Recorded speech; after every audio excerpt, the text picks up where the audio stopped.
तो हेलो बीड़ू लोग, जहाँ पे पिछला एपिसोड एंड हुआ था वहीं पे ये एपिसोड स्टार्ट होता है।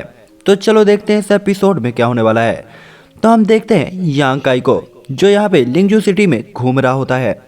ये जो सिटी थी अपने आप में काफ़ी बड़ी और शानदार सिटी थी, जिसे एक्सप्लोर करते हुए यांग काई इधर उधर की शॉप को भी देखने लगता है। तभी उसकी नज़र एक राइस शॉप पे जाती है, या कि अनाज की दुकान पे, जो कि ऑब्वियसली उसके अंकल की ही शॉप थी, या लोकल अंकल, ऐसा नहीं कि असली अंकल। तभी वो देखता है कि यहाँ पे उसके अंकल अनाज की बोरी को ऊपर रख रहे होते हैं, लेकिन उनका पैर स्टूल से स्लिप हो जाता है, जिसे देखकर यांग काई तुरंत ही आगे की तरफ दौड़ता है और उस चावल की बोरी को और अंकल को दोनों को बचाता है। और इसके बाद वो इस चावल की बोरी को वापस से उस जगह पर रख देता है। हालांकि हमने देखा था यहाँ पे उसकी माँ और जो आंटी और जो बेटी थी वो दोनों हैरान हो गए थे, लेकिन यांग काई ने यहाँ सही टाइम पे उन्हें बचा लिया था। जिसके बाद वो कहते हैं अंकल आप ठीक तो हैं, जो देखकर अंकल तुरंत ही कहते हैं यांग काई, अरे आज तुमने मुझे बचा लिया, वरना तो मेरी हड्डियाँ ही टूट जाती। जिसके बाद वो लड़की आते हुए कहती है ब्रदर यांग काई, मैंने आपके लिए पहले से ही इस अनाज को तैयार करके रखा है, मुझे पता है कि आप इसे लेने के लिए आज जरूर आएंगे। जो देखकर यांग काई कहता है ओह थैंक यू। जिसके बाद हम देखते हैं कि ये जो आंटी होती हैं ये भी काफ़ी ज़्यादा खुश होते हुए यांग काई को थैंक यू कहती हैं और बताती हैं कि यहाँ पे जो बेटी थी उसने सुबह से ये सभी पैकिंग कर ली होती है तुम्हारे अनाज और चीज़ों की। देन हम देखते हैं कि यांग काई तुरंत ही कहता है बहुत बहुत धन्यवाद आंटी, आप लोग हमेशा ही मुझे अच्छे से सपोर्ट करते हैं। जिसके बाद यांग काई कहता है वैसे इस बोरी में कुछ अजीब है, ये इतनी ज़्यादा अलग अलग क्यों लग रही है। जो देखा अंकल तुरंत ही कहते हैं बेटा इसमें तो कुछ भी अलग नहीं, हमारी तो राइस शॉप में हमेशा ही सब कुछ अच्छे से आता है। जो देखकर यांग काई कहता है नहीं अंकल ये कुछ अलग है। जहाँ पे वो लड़की बताती है कि माँ मैंने इसमें थोड़ा सा चावल ज़्यादा कर दिया है, तो आंटी कहती है हाँ हाँ यांग काई इसमें चावल हमारी तरफ से थोड़ा ज़्यादा है, इसलिए तुम्हें ये थोड़ा सा हैवी लग रही होगी। जो देखकर यांग काई कहता है हाँ आंटी आप लोग हमेशा ही मुझे ज़्यादा चावल दे देते हैं, जबकि मैं हमेशा ही यहीं से लेता हूँ, आप लोग हमेशा मुझे सपोर्ट करते हैं। जो देखा अंकल कहते हैं बेटा तुम उतनी दूर बाहर रहते हो, अकेले रहते हो और इतने एफर्ट्स करते हो, इसीलिए हमारी तरफ से ये थोड़ी सी मदद है जो हम तुम्हारी कर सकते हैं। तभी हम देखते हैं कि यहाँ पर दो लोग आ गए होते हैं जो यहाँ पे उस शॉप के अंदर ही घुसते हैं, जिसे देखकर यांग काई भी हैरान होता है कि ये कौन है। तभी वो यांग काई के चावल को फेंक देते हैं, लेकिन यांग काई जल्दी से दौड़कर उन चावल को पकड़ लेता है सुपरमैन स्पीड का यूज करके। दूसरी तरफ ये जो बंदे होते हैं ये तुरंत ही कहते हैं तुम्हारे कारण मेरे भाई की तबीयत खराब हो गई, तुम्हारे जो चावल है वो पॉइजनस है, मेरा भाई हट्टा कट्टा होता था लेकिन अब देखो कैसा हो गया। जो देखकर भाई कहता है ऐसा है क्या, मैं ऐसा हूँ। तभी ये बंदा कहता है हाँ, और इसके पेट में दर्द भी हो रहा है। जो देखकर ये भाई तुरंत ही कहता है अच्छा। तभी ये उसके पेट में मुक्का मारता है, जिससे इसे दर्द होने लगता है, क्योंकि बेचारे को भी नहीं पता था कि उसके पेट में दर्द हो रहा है। जिसके बाद वो तुरंत ही कहता है देखो ये कितनी ज़्यादा दर्द से चीख रहा है, जिससे आसपास लोग भी इकट्ठा हो जाते हैं और बातें करने लगते हैं कि क्या ऐसा है, क्या वास्तव में अंकल है इतना ज़्यादा गिरा हुआ काम करे हैं। दूसरा अंकल तुरंत ही कहता है ऐसा कुछ भी नहीं है, हमारी शॉप तो कितने सालों से काम कर रही है, हम कभी भी ऐसा नहीं करते। जो देखकर ये बंदा कहता है तुम्हारे ही चावल खाकर ऐसा हुआ है, तुम्हें क्या लगता है कि हम यहाँ मजाक कर रहे हैं, देखो मेरा भाई कितने पेन में है। तभी यांग काई उसके सामने आते कहता है अरे रुको क्या हुआ, जिससे यह बंदा पीछे की तरफ गिर जाता है घबरा कर, और उसके पैसों की पोटली भी उससे गिर जाती है। जो देखकर यांग काई कहता है अरे ये तो मैंने कहीं देखी है। तभी यह बंदा तुरंत ही कहता है बच्चे इसके कारण ही मेरा भाई बीमार हुआ। जो देखा अंकल कहते हैं देखो तुम्हारा भाई पहले से ही पॉइजन से इन्फेक्टेड होगा, अगर तुम्हें दवा के लिए पैसे चाहिए तो मैं उसका ट्रीटमेंट कराने में तुम्हारी मदद कर सकता हूँ, लेकिन तुम ऐसे झूठ नहीं बोल सकते कि मैंने उसे ऐसा किया, तुम्हें कोई गलतफहमी हुई है।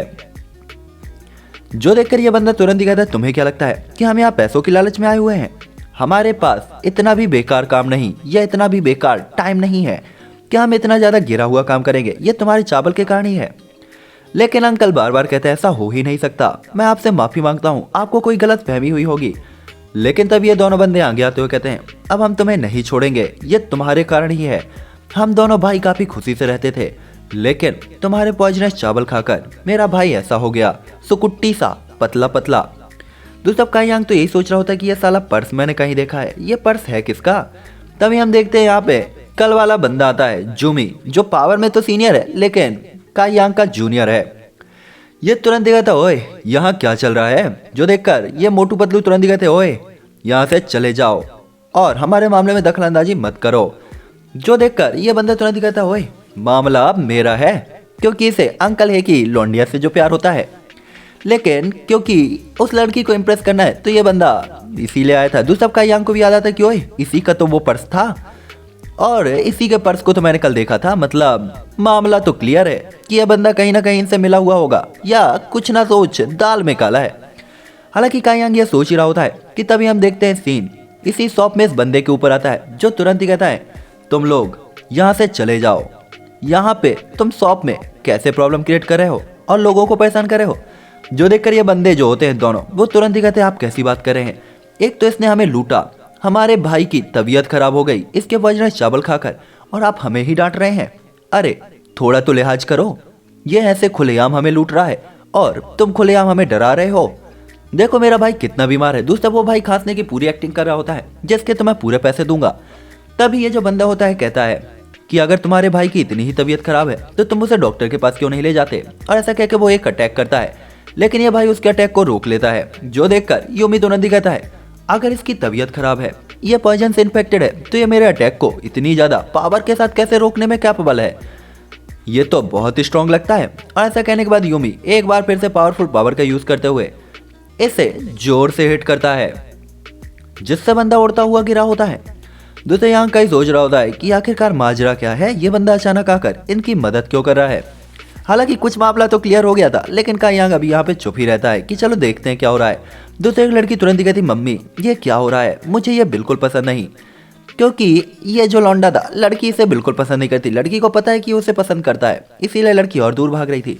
दूसरा ये बंदा तुरंत ही कहता है भाई तुम ये सही नहीं कर रहे, तुम हमें ही मार रहे हो, ये तो खुलेआम लूट है, तुम कितने घटिया हो, तुम हो कौन।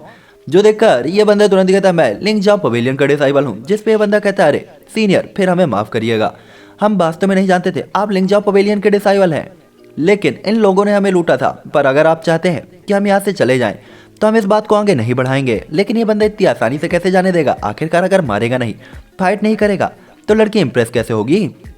तभी यहाँ पे कायांग आगे की तरफ आते हुए कहता है अरे रुक जाओ ब्रदर, इन्हें इतनी आसानी से नहीं जाने दो।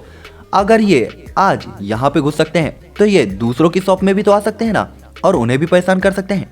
जो देखकर सभी लोग बात करने लगते हैं कि बात तो सही है, मेरी कपड़े की दुकान में अगर ये आ गए तो मैं क्या करूंगा। दूसरी तरफ बदल वाला बंदा भी कहता है हाँ मेरे रेस्टोरेंट में भी आकर ये प्रॉब्लम क्रिएट करेंगे तो हम क्या करेंगे, हमारा तो कोई साथ भी नहीं देगा, फिर तो हम प्रॉब्लम में पड़ जाएंगे। ये तो खुलेआम ही लोगों को डरा रहे हैं, चलो इन्हें मार देते हैं, चलो इन्हें मारो मारो। दूसरा यूमी जिसने इन्हें पैसे देकर यहाँ बुलाया था वो भी आ गया तो कहता है अरे रुक जाओ, इन्हें ऐसे मत मारो। बंदा तो घबरा गया होता है कि अगर ये मर गए तो उसकी तो लंका लग जाएगी। वो तुरंत ही आगे आता है और इन्हें देखता है तो इनका सिर तो बोरी से ढक दिया गया होता है और इन्हें बुरी तरीके से पीटा जा रहा था। जो देखकर यूमी तुरंत ही कहता है अरे रुको, इन्हें इतनी बुरी तरीके से भी मत मारो। जो देखकर ये बंदा जो कपड़ों का मर्चेंट था तुरंत ही कहता है नहीं, इन्हें ऐसे ही पिटना चाहिए ताकि ये दोबारा ऐसा ना करे और कोई भी ऐसा ना करे। जो देखकर यूमी तुरंत ही कहता है उठो, तुम लोग की हिम्मत कैसे हुई किसी को ऐसे खलेआम लूटने की, अब तुम लोग को सजा तो मिलनी ही चाहिए क्योंकि बंदा पोजिंग में तो बोलेगा ही, वरना वो करेगा क्या। उसकी रिबेल हो जाती यहाँ पर जो पूरा का पूरा प्लान था। तभी यहाँ पे अपना जो कायांग होता है वो तुरंत कहता ब्रदर क्योंकि इसने तुम्हारा पर्स लूटा तो क्या तुम इन्हें मारना नहीं चाहोगे, देखो वो पर्स उनका तुम्हारा पर्स उनके पास है। जो देखा जूमी तुरंत कहता है हाँ वो इन्होंने मेरा ही पर्स लूटा था और इन लोगों ने ही उस पर्स को लेकर यहाँ पे भाग आए, मुझे नहीं पता ये इन्हें कैसे मिला। दूसरा भी बंदा तुरंत कहता है भाई तुम क्या बात कर रहे हो, वो पर्स हमने तुमसे कब लूटा, साथ ही साथ हम दोनों भाई हमने ऐसा कुछ भी नहीं किया है, हम तो यहाँ पे बस अपने भाई की कंप्लेन लेकर आए थे, लेकिन तुम लोग हमें मारने लग गए। जो देखकर कायांग इस बंदे से कहता है क्या ऐसी बात है, तो फिर इनके पास तुम्हारा पर्स कैसे आया। जो देखकर जो जूमी होता है वो तुरंत कहता है इन्होंने मेरा पर्स चोरी किया है, क्या तुम मेरी बात पे भरोसा नहीं करते सीनियर ब्रदर। जो देखकर कायांग तुरंत कहता है बिल्कुल जूनियर ब्रदर, मुझे तुम्हारी बात पे भरोसा है क्योंकि इन्होंने तुम्हारा पर्स लूटा, राइस शॉप पे हमला किया, मुझे लगता है कि अब इन्हें कड़ी सजा देनी चाहिए, तो तुम इन्हें मार क्यों नहीं देते। चलो इन्हें मार देते हैं ताकि आगे से कोई भी मासूम लोगों को इस तरीके से परेशान ना कर सके। तो ब्रदर जूमी जाओ और इन्हें मार दो। जो देखकर जूमी तुरंत कहता वो इन्हें मारना जरूरी है क्या, आखिरकार ये इतनी बड़ी गलती भी तो नहीं है, आखिरकार बेचारे यहाँ पर सिर्फ सवाल के लिए ही तो आए थे, वैसे भी ये पोटली इन्होंने गलती से ही चुरा ली होगी, तो इतनी छोटी सी गलती के लिए इन्हें मार देना। जो देखकर कायांग तुरंत कहता क्या ब्रदर कहीं तुम इनके साथ मिले तो नहीं हो? क्या तुम इन्हें नहीं मारना चाहते? तुम इन्हें ऐसे ही माफ कर दोगे? जो देखे जूमी तुरंत ही कहता है, नहीं, मैं इन्हें जरूर सजा दूंगा, मैं इन्हें सजा अभी देता हूँ, मैं इन्हें माफ नहीं करूंगा। आखिरकार इन्होंने चोरी की और हमारे लिंगजियाओ पवेलियन के एक मर्चेंट को परेशान किया, ऑब्वियसली इन्हें पनिशमेंट मिलनी ही चाहिए। जो देखकर कयांग तुरंत ही कहता है, हाँ तो जाओ इन्हें मार दो, इन्हें जान से मार दो, इन्हें जिंदा नहीं छोड़ना चाहिए, ताकि आगे से बाकी के लोग भी इस बात से सीख ले सके। जो सुनकर ये बंदा तो एकदम हरा हो गया होता है, मतलब अब उसे समझ नहीं आ रहा होता करे क्या। उसे पता था कायांग फंसा रहा है, दूसरा कायांग को तो मामला पूरा पता था कि ये इनसे मिला हुआ है। हालांकि कायांग की बात को सुनकर इसे मजबूरी में यहाँ से आगे बढ़ना पड़ता है, क्योंकि कायांग ने इसे फंसा दिया था। इसलिए वो तुरंत कहता, ब्रदर कायांग, ये हालांकि सही नहीं है, लेकिन फिर भी मैं इन्हें जरूर पनिशमेंट देने जाऊंगा। दूसरे ये दोनों बंदे तुरंत कहते, क्या हमें मार दोगे? हमें मार दोगे? लेकिन हमने किया क्या है? हमें क्यों मार रहे हो? जो देखकर यांग काई तुरंत कहता है, जाओ ब्रदर जूमी, मार दो इन्हें, जूनियर ब्रदर मार दो। दूसरे ये दोनों बंदे डरते हुए तुरंत ही कहते हैं, जूमी तुम ऐसे कैसे कर सकते हो, हम भाई हैं, तुमने ही तो कहा था मुझे कि मैं यहाँ पे जाऊँ और प्रॉब्लम क्रिएट करूँ, मैं इसीलिए तो यहाँ पे आया था। तुमने मुझे पैसे दिए थे क्योंकि तुम्हें वो लड़की पसंद है, तुम चाहते थे उसे इम्प्रेस करना, इसीलिए हम यहाँ आए। हमने तुम्हारे लिए मार खाई, हमने इतना कुछ सहा, फिर भी तुम हमें मार रहे हो, तुम ऐसा कैसे कर सकते हो जूमी? दूसरा जूमी तो डर गया होता है कि क्या बोल रहा है भाई, ऐसा मत बोल। वो चारों तरफ देखने लगता है। दूसरा ये बंदे तुरंत ही कहते हैं, हाँ क्या आप लोगों को देखकर तुम बदल जाओगे? तुमने कहा था तुम हमारी जान पे कोई खतरा नहीं आने दोगे। जो देखकर जूमी कहता है, मैं तुम्हें नहीं जानता। जो देखकर दोनों बंदे कहते हैं, भाइयों सुनो, मैं सच सच कह रहा हूँ, इसने ही हमें यहाँ भेजा था, इसने ही हमें पैसे दिए थे यहाँ आने के, यहाँ पे ये सब करने के। मैं सच में ऐसा नहीं करना चाहता था, ये सब इसके कारण था, इसी ने हमें बहलाया फुसलाया था, हम ब्रदर की तरह थे। लेकिन जूमी तुमने हमारे भरोसे को तोड़ दिया। जूमी तुम ऐसा कैसे कर सकते हो? क्या तुमने ही हमें नहीं कहा था कि तुम्हें वो लड़की इम्प्रेस करनी है, इसीलिए हम राइस शॉप में जाकर प्रॉब्लम क्रिएट करें? जो देखकर जूमी तुरंत ही कहता है, बेवकूफ हो। दूसरा बाकी के सभी लोग भी यहाँ पे इसका मजाक उड़ाते हुए इस पे नाराज होते हैं। वो लड़की तो डर के माँ के पीछे छिप गई होती है कि कितना घटिया लड़का है। दूसरा कायांग, उसे सब मामला ऑब्वियसली क्लियर हो गया था और सबके सामने भी उसने मामला क्लियर कर दिया था। यहाँ पे हम देखते हैं कि ये जूमी कायांग की तरफ देखते हुए कहता है, सीनियर ब्रदर तुमने ये अच्छा नहीं किया, मैं इसका बदला तुमसे जरूर लूंगा, ये मामला इतनी जल्दी खत्म नहीं होगा, और साथ ही साथ मैं आगे जाकर एल्डर्स को भी इसके बारे में रिपोर्ट करूंगा, मैं तुम्हारे खिलाफ रिपोर्ट करूंगा। हालांकि हम यहाँ पे देखते हैं कि इसके बाद ये बंदा यहाँ से चला गया होता है और यहाँ के शॉप ओनर सभी लोग कायांग को सब्जियां दे रहे होते हैं। जो देखकर कायांग तुरंत ही कहता है, अरे नहीं नहीं, मुझे इनकी कोई जरूरत नहीं है, वैसे भी मैं आउटसाइड रहता हूँ, मैं इनका क्या ही यूज़ करूँगा और ये मेरे किसी काम की नहीं। तभी वो लड़की तुरंत ही कहते हैं, ब्रदर कायांग आज के लिए आपका बहुत बहुत थैंक यू। जो देखकर कायांग तुरंत ही कहता है, अरे नहीं, इसमें फेवर की क्या ही बात है, मैंने तो कुछ भी नहीं किया। तभी ये लड़की ये तो कायांग के प्यार में गिर चुकी होती है। वो पीछे जाते हुए माँ की तरफ देखती है। दूसरा एल्डर यानी कि अंकल तुरंत ही कहते हैं, बहुत बहुत धन्यवाद कायांग, अगर तुम नहीं होते तो हमारी तो रेपुटेशन ही गिर जाती, फिर हम कैसे लोगों के सामने अपनी रेपुटेशन को बना पाते। आज तुमने सबके सामने आखिरकार असलियत लाकर हमें बचा लिया। जो देखकर तुरंत ही कायांग कहता है, अरे अंकल आप कैसी बात करते हैं, आप मेरी इतनी मदद करते हैं, मैं तो सिर्फ उसके बदले थोड़ा सा एहसान चुका रहा था, और वैसे भी ये कोई एहसान नहीं है, आखिरकार आप मेरी फैमिली जैसे हैं। जो देखकर अंकल काफी खुश होते हुए कहते हैं, कायांग तुम आज यहीं क्यों नहीं रुक जाते, तुम इतनी लेट क्यों जा रहे हो? वैसे भी तुमने जूमी से पंगा ले लिया, वो तुम्हें परेशान जरूर करेगा, तो तुम्हारे लिए आज सेफ रहना बेहतर होगा, क्योंकि तुम्हारे लिए प्रॉब्लम क्रिएट हो सकती है।